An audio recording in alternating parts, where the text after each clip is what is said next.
Good morning, my brothers and sisters. Welcome to episode number 180 in the book of Genesis. Today is about a 20% tax rate that Joseph is going to impose upon the Egyptians. Listen to this. This is from Genesis chapter 47. We're going to start in verse 13.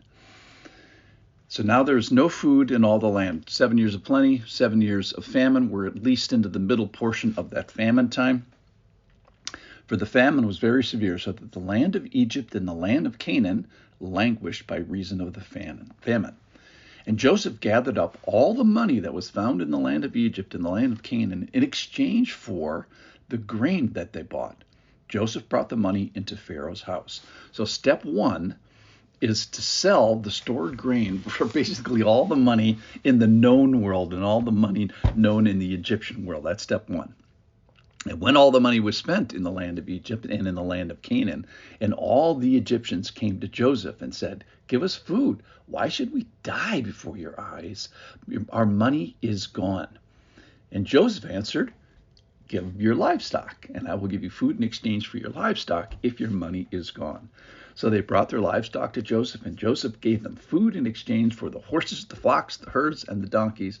He supplied them with food in exchange for their livestock that year. So now this takes a whole year of the famine to do that paragraph. So step two is to sell the stored grain for all the livestock in the world.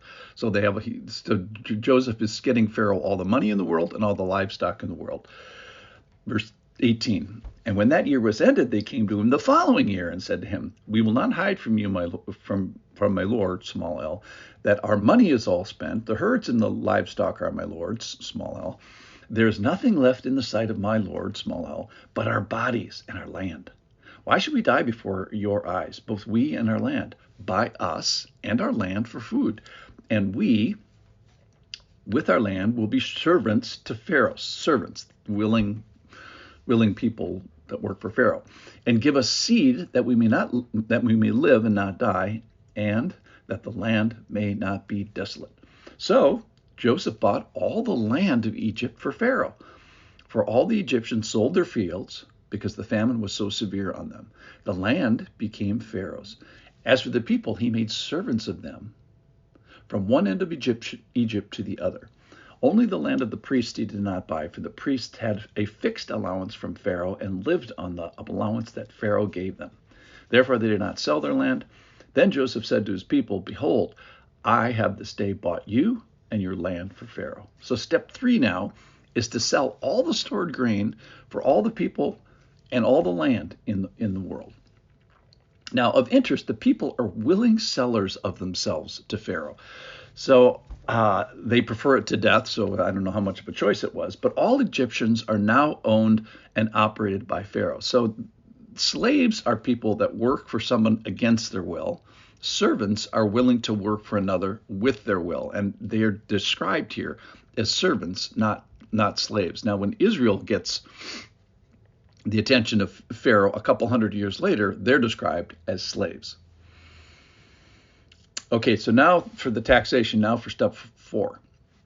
"Now here is seed for you, and you shall sow the land. And at the harvests you shall give a fifth to Pharaoh, and your 4/5 shall be your own, as seed for the field, and as food for yourselves and your household, and as food for your little ones." And they said, "You have saved our lives.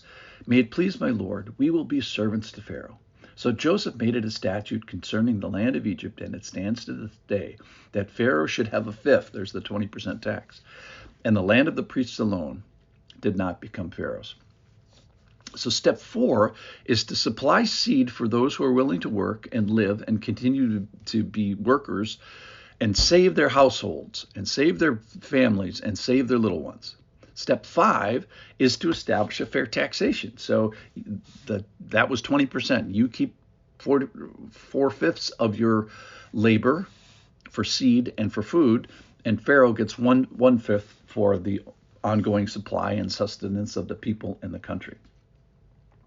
So of note, we also note how the people respond to this, and they're excited about this. They say, you've saved us. This must have been a super terrible famine.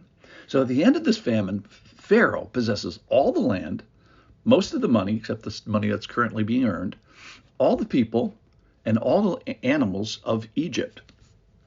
And it's an incredible concentration of ownership and power into this system of leadership. And we'll see how eventually how a government is going to use that power as time goes on.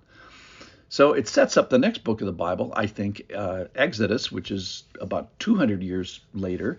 The people of Israel apparently kept their distinctiveness within the land of Egypt, and I think might have been preserved from this ongoing famine because they lived in the Nile Delta, the only river in Egypt that doesn't go dry. And perhaps they're prospering in Goshen, off the radar, on the best land.